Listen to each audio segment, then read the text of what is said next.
Here is a detailed list of ingredients for your easy reference, and for additional written instructions, please see the link in the description box below.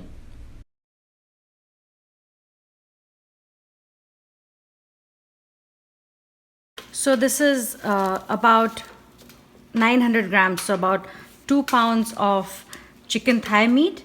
And as you can see, this is all fat, so you don't trim it off. In my initial days of cooking chicken, I thought this needed to be cleaned off, but this is what is going to actually provide the flavor to your chicken. So I'm going to clean this just a little bit, remove these specks, pull them off, wipe it down nicely, and then cut it into thin strips.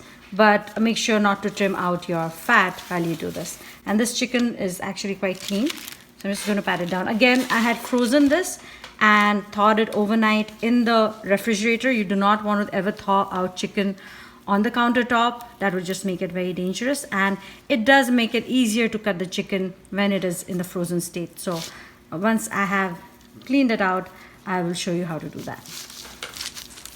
So I'm going to cut this into thin strips.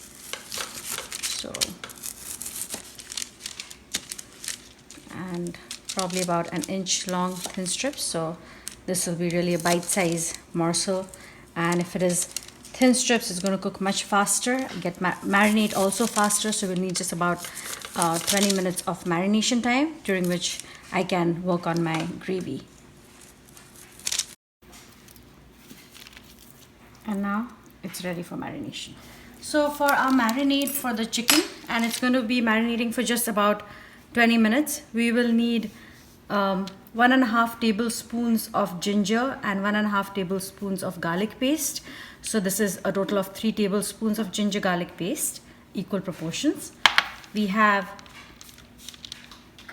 2 tablespoons of red Kashmiri chili powder. This is a very mild chili powder and mainly used for the color.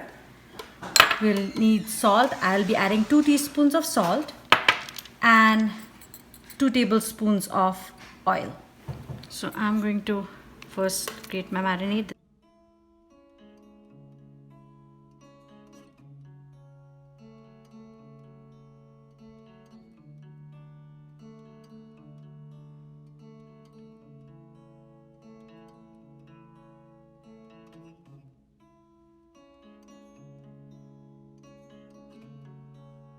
Now that our marinade is ready, I'm going to add my pieces of chicken and toss them. So I'm going to toss this in the marinade really well and put it in the refrigerator for 20 minutes. You can also put all of the ingredients in a ziploc bag and shake it really well so that the chicken is well coated with the marinade. Either way, make sure you're refrigerating it during the time it is not being cooked.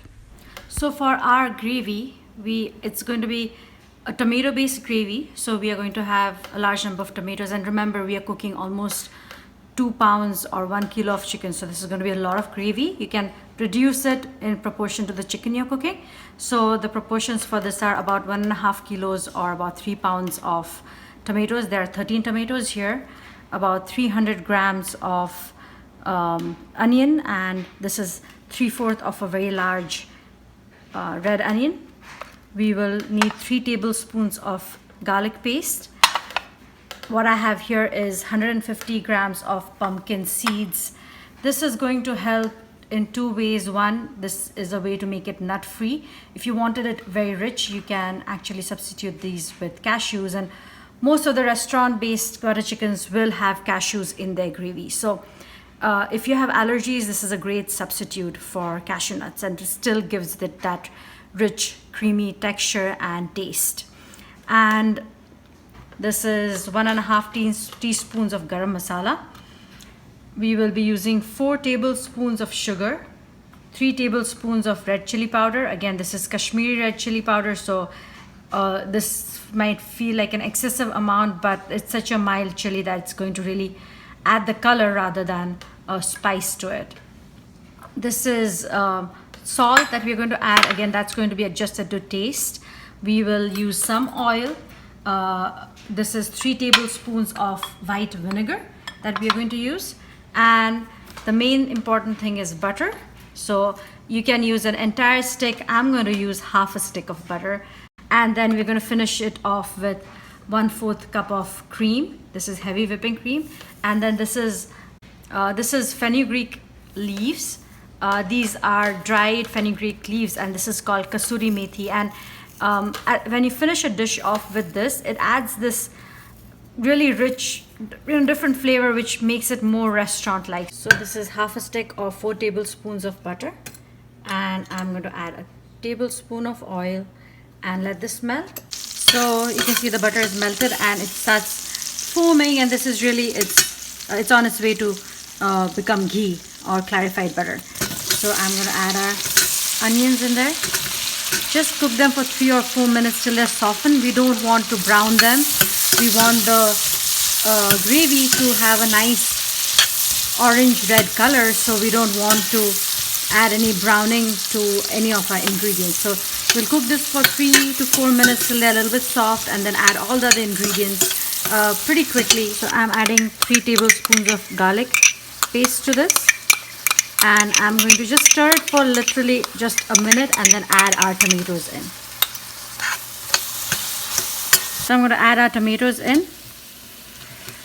As you can see, I have not let any of our ingredients brown yet.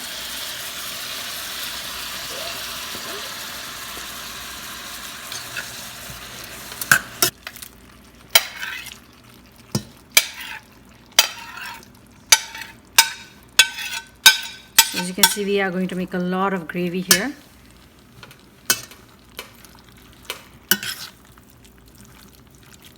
And we'll let this cook for about 5 minutes before adding the rest of our ingredients. I'm adding our pumpkin seeds. This is when your cashews would go in. And then as you can see, the tomatoes are releasing a lot of water. So we'll let this boil and the pumpkin seeds soften. Now I'm going to add 3 tablespoons of white vinegar and follow it by 1.5 teaspoons of garam masala. Next, I'm going to add in all the sugar. That's 4 tablespoons of sugar. And then I'm going to add the 3 tablespoons of the Kashmiri red chili powder. If you don't have this chili powder, then and you're using a regular chili powder, paprika powder, adjust it based on how spicy it is. This is really adding a lot of color. That's why we are using so much of it. And it's a mild pepper. So I'm adding a teaspoon of salt, and I will adjust this because we had added salt to our chicken as well. So I will adjust this after pureeing it, and I'll taste it and I'll adjust the salt. So this has been simmering for about 10 minutes. I'm going to turn the heat off, let this cool down a bit, and then puree it. So this has been marinating for about 25 minutes. You can marinate it for a longer time, but again, a short marination is also okay. And we will cook it now. So I have 2 teaspoons of oil heating up in my pan, and I'm going to add my chicken pieces in this. So I'm going to cook all the chicken pieces now and add them to the gravy. I'm not going to cook them completely, just partially, and then they'll finish cooking in the gravy. So I have cooked the pieces on one side for a couple of minutes, and I'm going to turn them over. It's releasing easily, so that shows me that that side has cooked well. So I'm going to cook it on the other side for another minute so that the chicken doesn't look pink anymore, and then I will add the pieces to the gravy. So at this point in time, you cannot eat these chicken pieces. They have to be cooked further. So if you want to eat this like a chicken tikka, then just cook it till it reaches 165 Fahrenheit or higher. And make sure that it is well cooked before you eat it, if you're not going to cook it any further in the gravy. So I have cooked the chicken on both sides for about a minute each. And as you can see, as I'm cutting this, it's not easy to cut the chicken. It is still not completely cooked, and however, it is no longer pink. It's starting to whiten. So I think at this point in time, I can get all the chicken pieces out and then add it to the gravy. I'm going to cook all the chicken pieces before we move on to the gravy.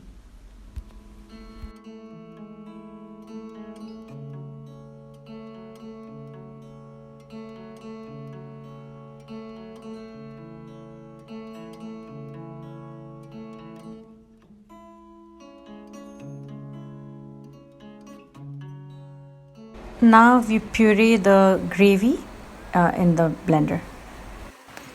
So I have changed my pot because this is a lot of gravy. I've melted 2 tablespoons of butter in this, and then I'm going to strain our pureed gravy right into this and cook it further. Straining the gravy through a sieve is an important step to give it a smooth texture. Otherwise, there might be some graininess or grittiness, even though it has been pureed well. And there's not much pulp, but you can see some of the tomato peels. So this is they're going to stay back and really help our gravy be very smooth. You can skip this step, but this makes it more professional or restaurant-like. So I added a cup of water to thin out the gravy a bit as it thickens when you puree it. And then I'm going to add in our chicken.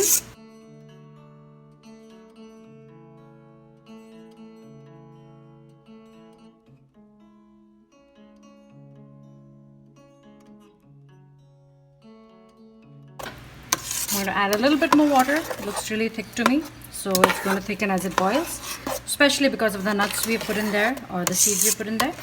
So I'm going to let it boil for a bit, add the cream and the kasuri methi next. So this is kasuri methi. I'm going to crush it between my palms and add it in.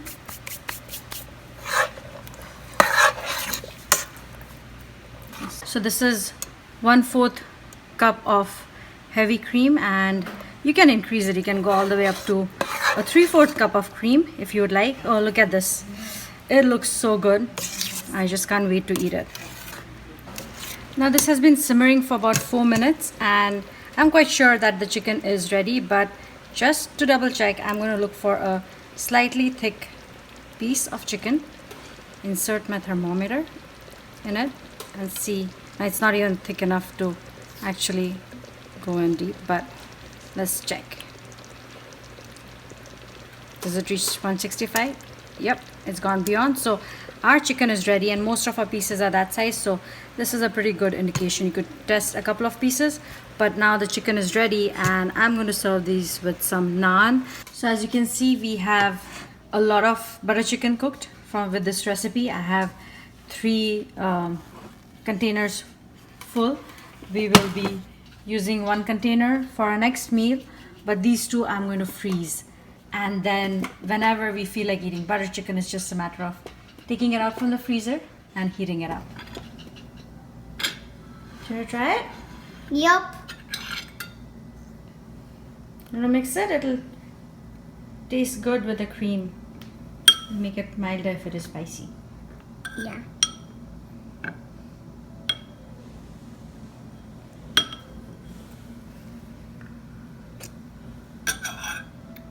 It's great. The chicken mixes with the cream and the gravy. And the gravy is with the chicken is actually pretty good. You like it? Yeah. Does it feel a little spicy or no? It's good. Feels a little spicy, but not too much. Okay. It is good spicy.